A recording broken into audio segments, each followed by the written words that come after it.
Assalamualaikum warahmatullahi wabarakatuh. Perkenalkan, nama saya Mary Lianda Evangeline Kalangi dengan NIM belakang 091. Di sini saya akan mempresentasikan tentang bisnis plan saya, yaitu sandwich buah yang disingkat dengan Sabu. Sabu ini merupakan salah satu inovasi roti yang kami kreasikan untuk memenuhi kebutuhan masyarakat yang ingin menikmati sajian roti dengan tampilan yang menarik, enak, bergizi, dan di dalamnya terdapat buah-buahan seperti jeruk, mangga, dan buah lokal lainnya. Dan Sabu ini mengenyangkan serta harga yang terjangkau bagi semua kalangan anak sekolah, mahasiswa, dan masyarakat lainnya.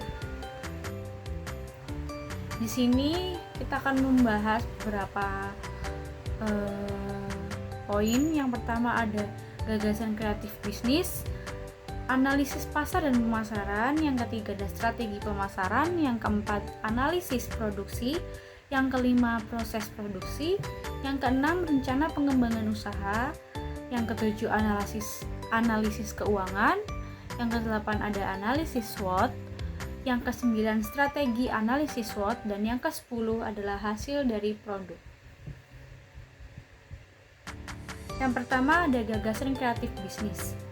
Bisnis sandwich buah ini adalah bisnis yang menggunakan sandwich buah dengan tema budaya atau musim. Bisnis ini menghadirkan menu yang berubah sesuai dengan musim atau budaya tertentu. Misalnya, menu buah tropis saat musim panas atau buah musiman saat hari besar. Memberikan variasi rasa dan menambah kesan eksklusivitas sehingga konsumen tertarik untuk mencoba varian baru setiap saat. Yang kedua ada analisis pasar dan pemasaran. Di sini target pasar kami adalah yang pertama generasi milenial atau yang bisa disebut Gen Z. Mereka cenderung menyukai makanan unik dan sehat serta sering membagikan pengalaman kuliner di media sosial. Jadi melalui generasi milenialnya atau Gen Z, mengapa saya memilih itu? Karena mereka banyak menggunakan media sosial. Nah, dari situ mereka dapat memasarkan produk kami melalui media-media sosial yang mereka punya. Lalu yang kedua ada pekerja kantoran dan pelajar. Nah, mengapa saya memilih pekerja kantoran dan pelajar? Karena mereka seringkali mencari makanan yang sehat. Lalu yang kedua yang praktis dan dapat dinikmati di mana saja. Dan tidak memakan waktu yang banyak untuk menunggu makanan tersebut. Yang ketiga adalah orang yang peduli dengan kesehatan atau orang yang sedang melakukan program diet. Konsumen yang mencari makanan rendah kalori dan kaya nutrisi, serta orang dengan diet khusus seperti vegan atau bebas gula. Dengan meningkatnya tren hidup sehat dan konsumsi buah-buahan, serta meningkatnya permintaan untuk camilan sehat di tengah masyarakat perkotaan, potensi pasar sandwich buah ini sangat menjanjikan. Selanjutnya ada strategi pemasaran. Kita di sini memakai strategi pemasarannya ada dua ya. Yang pertama yaitu platform online dan marketplace. Mengoptimalkan penjualan melalui media sosial seperti marketplace makanan, platform seperti Instagram, Facebook, dan TikTok. Itu bisa menjadi tempat pameran produk dan tempat memproses pesanan langsung. Jadi di sini kita untuk memasarkan produk kita ini menggunakan media sosial ya. Ya seperti Instagram, Facebook, dan TikTok dan lain-lain. Karena menurut saya promosi lewat media sosial itu lebih cepat seperti itu. Yang kedua, kita bekerja sama dengan aplikasi pengantaran makanan, yaitu seperti GoFood, GrabFood, atau Shopee Food untuk menjangkau pelanggan lebih luas dan menyediakan layanan pengantaran yang nyaman. Lalu yang selanjutnya ada analisis produk. Yang pertama ada keunikan produk. Menggabungkan rasa manis dan segar dari buah alami dengan kelembutan roti dan krim menjadikan sandwich buah sebagai pilihan camilan ringan yang sehat. Visualnya yang menarik menjadikan produk ini sangat cocok untuk media sosial, karena sandwich ini biasanya memiliki tampilan yang fotogenik. Jadi, sandwich ini itu mempunyai tampilan yang sangat menarik ya, karena dalamnya kan banyak buah-buah, macam-macam buah dengan berbagai macam warna, seperti itu. Yang kedua ada komposisi bahan. Bahan utama adalah roti lembut seperti roti tawar, brioche atau sourdough, buah segar yang bervariasi, serta isian krim. Isian krim ini bisa berupa krim susu, yogurt, atau krim vegan. Opsional tambahan seperti madu, taburan biji chia, almond, dan granola untuk memberikan nilai gizi tambahan dan tekstur yang berbeda.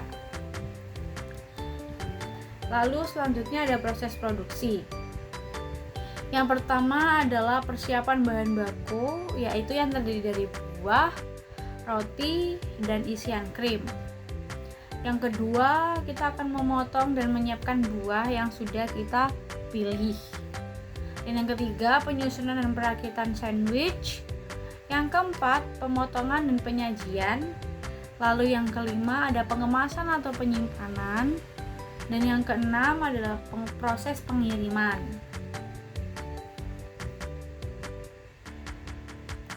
Selanjutnya ada rencana pengembangan usaha. Rencana pengembangan usaha ini, yang pertama kita akan menganalisa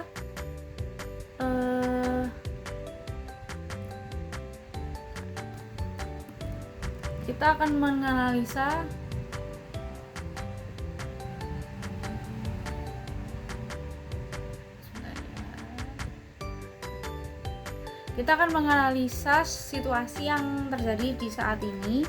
Lalu yang kedua, kita akan menetapkan tujuan pengembangan usaha itu untuk apa. Lalu yang ketiga, kita akan menentukan strategi pengembangan produk dan layanan. Yang keempat ada ekspansi pasar. Yang kelima ada pemasaran dan brand awareness. Yang keenam ada pengembangan operasional. Dan yang ketujuh ada peningkatan layanan pelanggan. Lalu untuk yang selanjutnya, analisis keuangan. Pendapatan, menghitung total pendapatan dari penjualan sandwich buah ini dalam periode tertentu. Misalnya bisa dihitung per bulan atau per kuartal. Mencakup penjualan eceran, penjualan melalui platform pengiriman makanan seperti GoFood, GrabFood, atau Shopee Food, dan pesanan dalam jumlah besar seperti catering atau acara. Atau misalnya kalau ada event-event kayak gitu bisa dimasukkan juga. Yang kedua ada biaya produksi. Biaya bahan baku utama seperti buah-buahan, roti, krim, dan kemasan yang dipakai.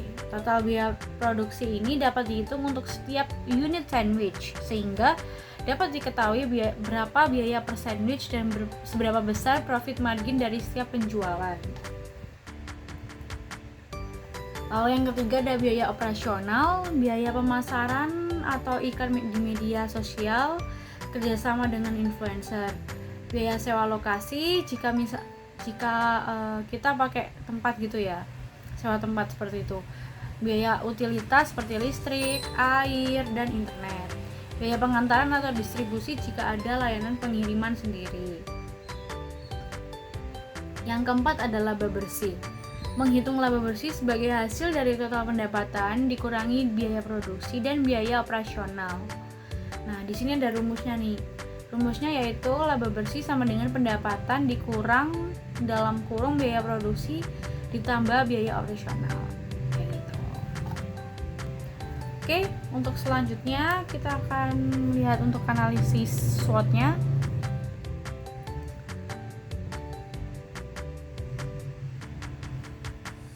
Yang pertama ada strategi opportunities. Sandwich buah ini memiliki daya tarik unik sebagai camilan yang sehat yang terbuat dari buah segar dan dapat menarik pelanggan yang peduli dengan kesehatan.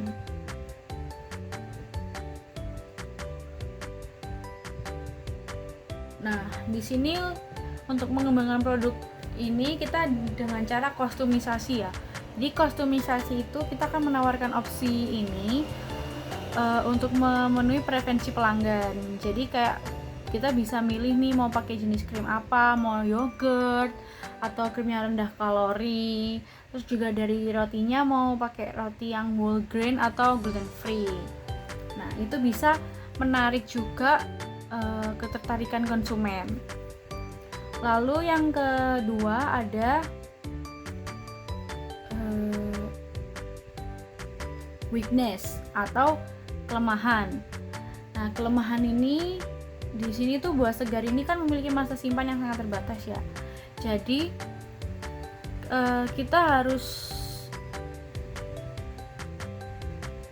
menjaga kualitas produk tersebut untuk dikonsumsi seperti itu. Karena buah kan tidak bertahan cukup lama ya. Jadi kita harus meningkatkan kualitas produknya seperti itu.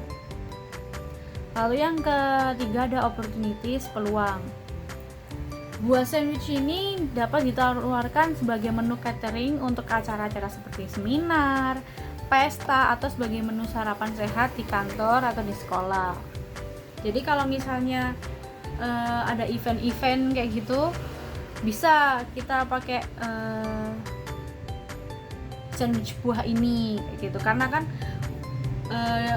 kemasannya kan sangat simple ya, sangat praktis terus sehat juga gitu, dan cocok buat di kalangan manapun gitu, dari tua muda itu tuh bisa.